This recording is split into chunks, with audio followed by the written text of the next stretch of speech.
Et nous sommes de retour donc sur le plateau de D4 Evolution Daedalus. Et notre invité suivant nous a rejoint et je le salue, Jean-Christophe Calveau, bonjour. Vous êtes chef du département territorial de la transformation numérique et de l'ingénierie biomédicale au CHRU de Nancy.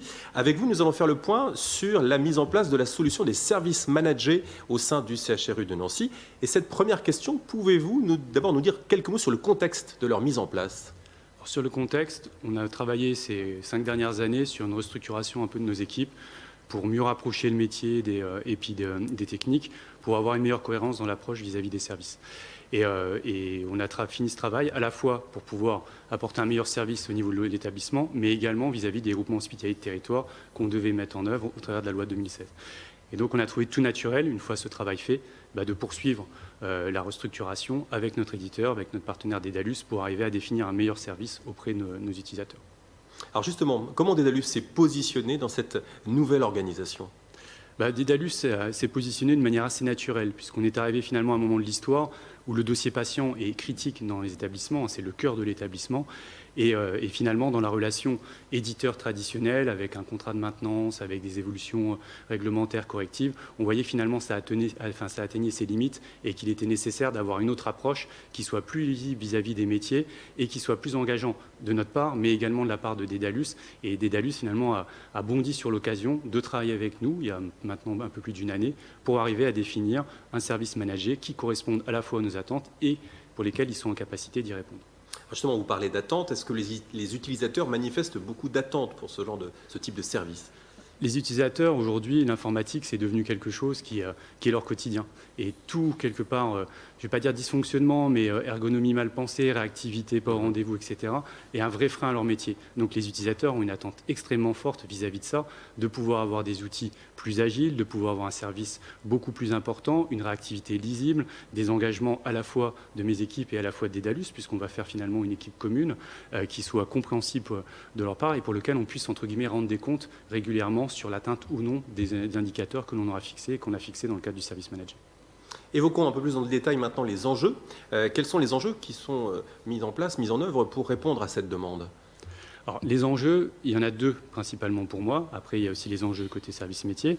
Le premier enjeu, c'est d'arriver à définir ce catalogue de services et à continuer finalement la professionnalisation à la fois de mes équipes, à la fois de l'hôpital et à la fois également avec Daedalus, d'arriver à définir ce nouveau mode de fonctionnement qui soit beaucoup plus compréhensible pour nos utilisateurs et qui leur permette de mesurer au quotidien qu'on va leur apporter un plus. Ce qui est important, c'est une normalité quelque part pour eux que l'outil fonctionne au quotidien. Le DPI doit tourner, c'est juste normal. Mais quand il dysfonctionne, quand finalement il y a quelque chose qui est mal pensé, ça devient quelque chose de très critique et qui peut prendre des ampleurs même parfois un peu déraisonnables. Oui, les réactions sont un peu outrancières. Un peu excessives, mais des fois complètement justifiées. On a les deux cas. Et donc, il était vraiment important pour eux d'avoir aussi ces mesures, et vous le verrez dans le service ménager qu'on a défini, d'avoir des enquêtes de satisfaction régulières qui permettent de mesurer aussi l'évolution et l'apport de ce nouveau service. Et c'est aussi quelque chose de rassurant pour mes équipes qui s'engagent énormément et qui, à un moment donné, peuvent aussi être un peu frustrés de ces réactions alors qu'ils travaillent au quotidien pour améliorer ce service. Donc le premier enjeu, c'était déjà définir un service, un catalogue de services, des engagements qui soient visibles pour nos professionnels. Le deuxième enjeu, c'est les GHT. C'est que les GHT se construisent à ISO effectif. On n'a pas recruté pour mettre la convergence sur le GHT. Donc l'enjeu, c'était de dégager du temps. Et quelque part, le fait de se restructurer et puis de donner une part plus importante et une place plus importante à Daedalus, c'était nous permettre aussi de dégager des temps à mes équipes pour être au plus près des services, au plus près de leurs besoins et d'être sur le déploiement et sur la convergence dans les différents établissements pour avoir un DPI convergent unique au niveau de notre GHT. Alors rentrons encore plus dans le concret avec vous. Ce nouveau dispositif, comment l'avez-vous construit avec Daedalus ? On a commencé il y a 1 an et demi, je pense, c'était à peu près ça, 1 an et demi. On est arrivé à un moment donné sur une situation, sur une anomalie, c'est un peu ça l'histoire, il y avait une anomalie qui avait déclenché une réunion. Et la réponse que Daedalus nous avait apportée, c'était construisons une autre manière de fonctionner ensemble, sortons de cette relation éditeur, et vous allez voir, on va vous prouver qu'on est en capacité de faire autrement, qu'on est en capacité de fiabiliser cet outil et de le rendre beaucoup plus performant pour les utilisateurs. Donc on a commencé le travail à partir de ce moment-là, pendant quasiment 1 an et demi, pour à la fois définir, qualifier les incidents. Donc c'est quoi un incident, quels sont les types d'incidents, arriver à définir une criticité par module, parce que dans un dossier patient, il y a des modules de planification, de gestion des blocs, donc arriver à voir finalement quels étaient les types d'incidents et la criticité qu'on pouvait avoir, bien définir les rôles et responsabilités, puisque dans le service managé, il y a toute une couche, ça part du dossier patient jusqu'aux infrastructures, donc aussi que ça soit clair entre les rôles et responsabilités de mes équipes et des DALUS, et ensuite travailler vraiment sur ces indicateurs, quels sont ces indicateurs, quel est le niveau que l'on souhaite atteindre, à 100%, sur tous les indicateurs est impossible, donc quel est le niveau que nous, on jugeait critique et quel était le mode de fonctionnement qu'on allait avoir. Donc on a travaillé pendant plus d'une année là-dessus pour ensuite bâtir un contrat et une proposition et une projection financière qui soit également lisible pour nous et sur lequel on ait défini un retour sur investissement. Donc ça aussi, ça a été ce travail d'une année et demie, le retour d'investissement, le gain de temps que j'allais pouvoir dégager de mes équipes qui faisaient de l'incident en niveau 1 et que des DALUS allaient prendre en niveau 2, etc. Et pour qu'on puisse après mesurer tout au long de ce nouveau fonctionnement l'impact réel du service managé dans l'établissement. Alors parlons maintenant un peu plus en détail des résultats de ce projet. Quelles sont les dispositions qui ont été mises en place ? Alors, les dispositions qui ont été définies et qui vont démarrer, puisque là, on est dans la phase qu'on appelle de build, donc depuis le début janvier, la phase de préparation pour après rentrer plus dans une phase opérationnelle qu'on appelle la phase de run. Donc, des exemples d'indicateurs qu'on a définis, donc assez classiques comme des indicateurs sur les performances, mais c'est extrêmement engageant de la part de Daedalus, donc d'avoir des écrans qui vont s'afficher en moins dans tant de secondes. La notion d'enquête de satisfaction utilisateur, donc faire déjà un point de départ pour savoir quel est le niveau, et ensuite d'avoir cette lecture régulière dans l'année.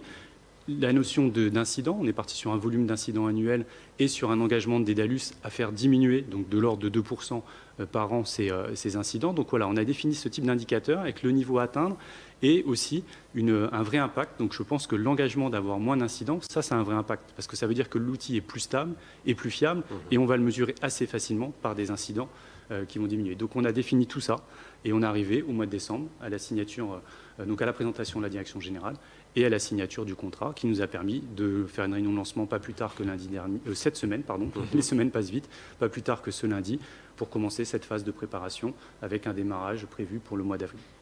Alors j'invite évidemment tous les internautes qui nous regardent connectés à poser vos questions et tout ce que vous souhaitez savoir sur cette nouveauté des Daedalus, ces services managés autour du dossier patient informatisé. On a déjà une des premières questions qui arrivent avec celle-ci. Est-ce que vous avez, justement, tout ça est très frais, mais est-ce que vous avez du recul? Est-ce que vous avez quelques retours sur cette évolution de la gestion du support par les utilisateurs du DPI sur le terrain? Est-ce qu'ils semblent satisfaits à première vue de l'outil?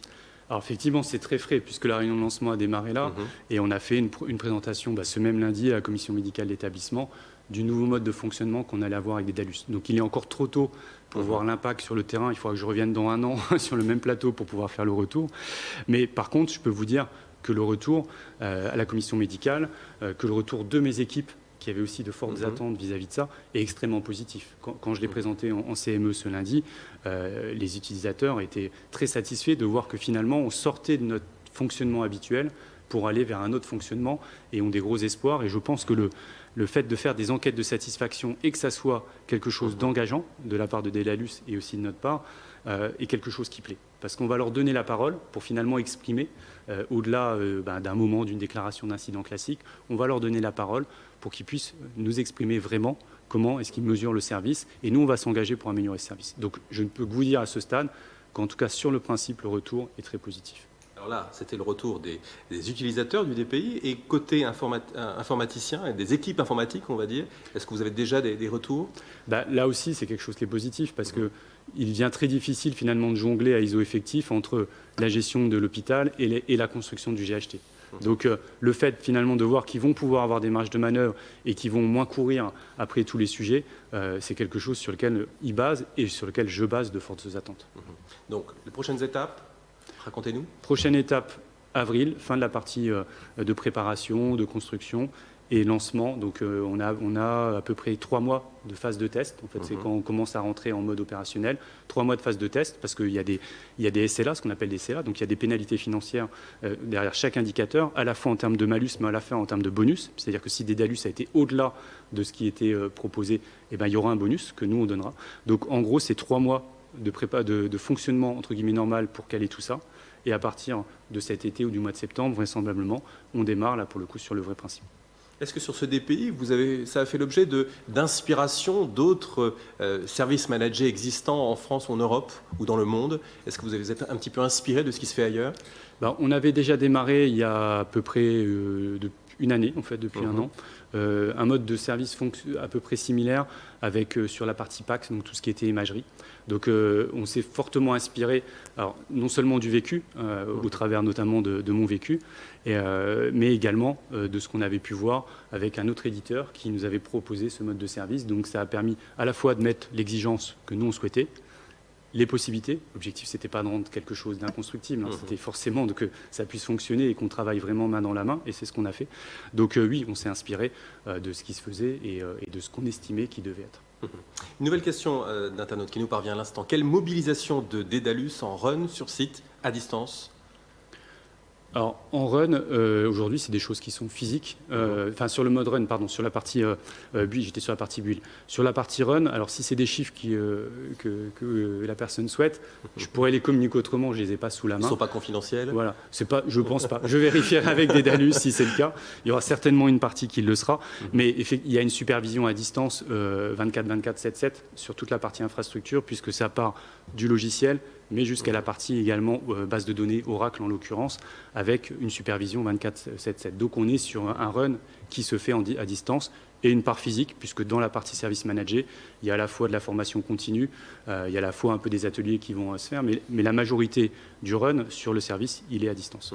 Quelles sont vos attentes à vous, en tant que chef du département territorial de la transformation numérique au sein de ce CHRU, et quelles sont les attentes du CHRU de Nancy?